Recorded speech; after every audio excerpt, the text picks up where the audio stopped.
Alright, so today's video is going to be a little bit different. Today we're just going to be doing a bit of a talker. What are we going to be talking about? We're actually going to be talking about The Abyss, a new episode.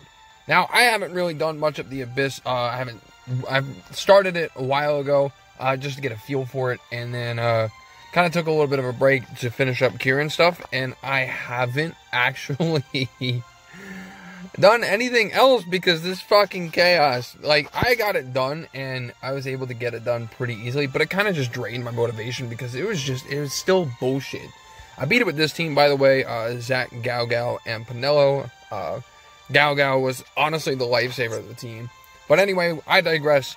So let's talk about The Abyss. So if you are new to Dissidia, or you actually just need a refresher on what The Abyss is, The Abyss was actually a dungeon crawler type series where you would need specific characters of a specific weapon type or specific crystal type in order to clear mission requirements. That is all completely gone. That is all null and void. Now, on each floor, there will be a specific rule set. And the specific rule set will follow like this. You can pull open this tab down here, and you'll see. So anyone that on this floor, it will raise the enemy's attack. It will raise their speed, as I clicked on before. And on the main floor, it's only restricted to Final Fantasy VII characters. Now, when you go off to the side floors, like, for example, over here, it changes on each floor that you go to. So, like here, for example, when I go to take on this quest, our party will actually obtain an attack down and a defense down debuff. Now, this is pretty neat. I actually really like this style of play for The Abyss. It keeps the dungeon crawler element while throwing in a new type of challenge our way, where we have these specific buffs that are buffs that are applied to the enemy or debuffs that are applied to ourselves. And on the main floor, I do like that it is different, and we are restricted to Final Fantasy VII characters, Kevin. But that in of itself is a problem. And here's why. Now, I know not everyone is a big Final Fantasy VII nut like myself. If you take a look at my party, you can very easily see these are all the Final Fantasy VII characters I have access to choose from for this stage. And it will even show you, since I'm on that floor, all these characters. Everyone here is forbidden, but these ones right here. I have a good amount of characters built up, so I can take this on pretty easily with multiple different team compositions in order to get this done.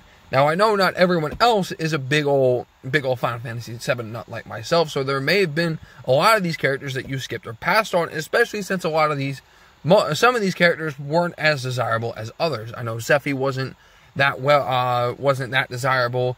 Kate Sith, Yuffie, these are characters that weren't as desirable as other characters. So a lot of people trying to focus on better characters to help improve their gameplay ended up passing these characters up, and essentially kind of just locking themselves out. Now, what can you do if you don't have access to any of these characters? Well, there's this neat, nifty little banner that's right here. No, not this one, or that one. There's this neat, nifty little banner right here that gives you access to Cloud, Tifa, and Eretz EX. Now, Cloud is heavily outdated, being one of the first EX pluses of the Chaos era. He is still usable, but outclassed. We have plenty of different damage dealers that you can utilize over him. And Aerith, honestly, I love the girl, but she's just not usable right now. She's entirely way too slow. She will get much better when her EX Plus comes and her rework come this May. It should be this May. Hopefully May, I hope. When the Diabolo's Ultimate Trials comes out. And then Tifa is the only real main target on this banner because she's the most desirable. She's still heavy single target DPS with great launch capabilities. So, is this banner really worth it to pull on? If you are missing Tifa, yes. Otherwise, not really. But it has to be worth it if you want to even clear out The Abyss and you don't have that many Final Fantasy VII characters. Do you understand my point? So if you have been potentially passing up on a lot of Final Fantasy VII characters and you haven't been pulling on them, you're kind of screwed because you kind of can't do this. The normal mode is pretty easy, honestly. Like, you can probably just get, like, the base characters. Cloud gets his 15. I believe he gets his 35 as well. through the novice missions? I don't think so. I could be wrong on that. It's been a while since I've seen him, but I'm pretty sure he only gets his 15 CP. You could probably get through that with all these characters at the level 70 Awakenings, Cloud, Tifa, and Eretz at the level 70 Awakenings through the normal stage. But what happens when you go over here to the hard, when you damn well know the main floor is still restricted to Final Fantasy VII characters, bam, right there, and there's a Chaos stage all the way back there. You understand what I mean? Like, this unfortunately locks out a lot of players who have been skipping on these characters because other characters are a little more desirable to them, from getting the gems, getting the tickets, getting the nuggets and pages to get their books and ingots. And that in itself is kind of an issue to me. Now, I understand why they're doing this. This is for the to prepare for the Final Fantasy VII Remake release, which should be relatively soon. I believe it was April 4th. Could be wrong. But it is soon. And I understand that they are doing this specifically because, you know, look, it's even Shinra-based. Like, look at this. Like, it's Final Fantasy-based through and through. They are preparing for the release, and I understand that. I understand that thoroughly. But it's still not healthy because this could set up a trend where we could be getting more types of abysses just like this, where it's restricting everything else but another specific franchise. And God forbid they don't choose one that has a high representation in the game. Like, for example, Type 0 has a lot of characters. If they choose something like, for example, I'm just going to throw it out there. If they choose something like Final Fantasy VI that does have a few representations in the game, I'm screwed because I can't do that. Honest to God, I wouldn't be able to do, if you take a look at my party, I wouldn't be able to do any other franchise out there besides maybe I could probably handle Final Fantasy IV. Because I just don't have a well enough cast built up. I could probably handle Final Fantasy X, maybe Final Fantasy IX when Beatrix comes out alongside of Steiner, but that's just about it, and my roster personally would be heavily limited. So, my main issue is, while yes, I understand why it is Final Fantasy VII restricted, it still kind of sucks because then, you know, this could possibly set up a trend. This could possibly lock out a lot of players from getting this done and forcing them to pull on a banner that potentially is only worth it for one specific character, who is almost about to get put on the bench because we're heading into the end of Mid Chaos, and honest to God, Tifa doesn't belong anywhere part of Late Chaos. Maybe the earlier sections, but that's just about it. That banner isn't really as desirable as anything else that's coming out. So, you're then forced to waste your gems and tickets in order to get more gems and tickets and then books and nuggets that you need. And I myself, I just have an issue with that. Now, everything that I'm saying in this video is very obvious speculation.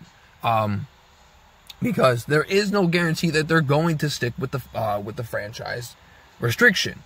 And honest to God, I hope that they don't.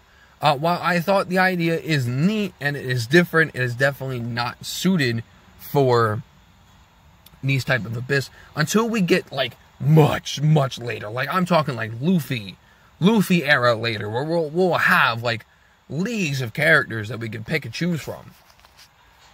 And hopefully we'll get some more fucking Final Fantasy Tactics characters. I'm still on that. I want more. Anyway, until like way late in the Chaos, or even the beginning of the Luffy era, because we'll have plenty of characters to pick and choose from then. And in that era, we'll have banners that have like 4 or 5 different characters on them to pull on. So that gives us a very high possibility of pulling EXs that we already don't have while we aim for LDs or possible bursts that you are aiming for that you do want. Oh, I'm sorry for that voice crack. But anyway, so the main point of this video is what do I think about the Abyss? I think it's a great and neat way to reincorporate the Abyss, because the old way was a little tedious and annoying. This way you don't have to specifically keep changing team compositions. If you wanted to, you could run through the same team. Just have to watch out for the buffs and debuffs that are applied to the enemy and yourself. But the franchise restriction is a no-go for me. I don't think it is healthy, and I don't think it's worth it to run until much later. But that's just my opinion. And I would love to hear whatever you guys have to say. What do you guys think about the Abyss? What do you guys think about this current Abyss? Do you like the Final Fantasy VII restriction? Do you think it's neat? Explain to me why. Like, what do you like about it? What hopes does it give you for future content, for future Abyss content? And what does it, and what is pretty much the big thing that you like about it? Do you dislike it? Let me know down below. I would love to hear your collective opinions. Let's get a discussion going down in the comments below for anyone who's watching the video. But that'll pretty much do it for this one, guys. Like I said, a little bit different, just taking it a little easy while we wait for more content to come out. Unfortunately, the live stream was canceled due to the COVID-19 unfortunate mishap. Now, and I don't want to dwell on that too long, but I hope you guys are all staying safe. I hope you guys aren't panicking because there's no reason to panic, but I hope you're taking it seriously. Practice your social distancing, you know, wash your hands, keep clean, you know, do whatever you guys have to do. Stay at home. Enjoy your time at home. If you do have to go to work like I do, just make sure you're staying safe. I wish everyone the best of luck going through with this COVID-19 stuff. And yeah, we just have to be patient for more content. We'll be getting an in-game notification soon about what the month of April is going to be looking like for us. But let me know down below, guys. Let me know. And also, make sure when you do leave a comment, just say, I'm staying safe. Let me know how you're doing. You know, I want to hear that you guys are staying safe. But let me know down below what you guys think about the current Abyss. Do you think there are any other changes do you think need to happen? What do you think about the franchise restriction? Let me know all down below. But thank you guys so much for watching. I enjoy going on a little like talks like this. So look forward to more. Thanks you guys for watching. I'll see you in the next one.